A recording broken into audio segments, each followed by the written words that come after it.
আসসালামু আলাইকুম ওয়া রাহমাতুল্লাহি ওয়া বারাকাতুহু।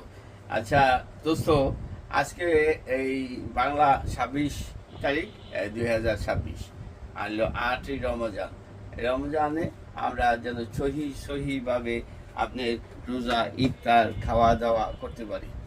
আমার প্রশ্ন হইলো, ওই যে মানুষ, ওই যে কি কারণে মানুষ বেশি বিপদগ্রস্ত হবে, মানে এই যে টাকা বা অন্য নারী এই প্রতি কারণে এই মানুষ বিপদগ্রস্ত বেশি হবে, নাকি অন্য কোনো আরো বিষয় আছে? এ ব্যাপারে আপনি একটু বলেন। আসসালামু আলাইকুম আরহামতুল্লাহ ওবরাকাত।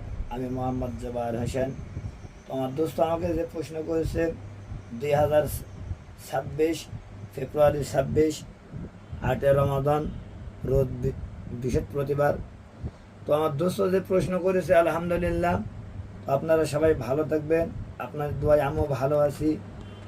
দোয়া করবেন আমি যেন আরও ভালো আল্লাহ পাক আমাকে আরও ভালো যেন থাকতে পারে, হইতে পারে, এবং 30টা রোজা আমি যেন ইমানের সহিত রাখতে পারি, এবং 30 তারাবি যেন আমি জামাতের সহিত যেন আদায় করতে পারি।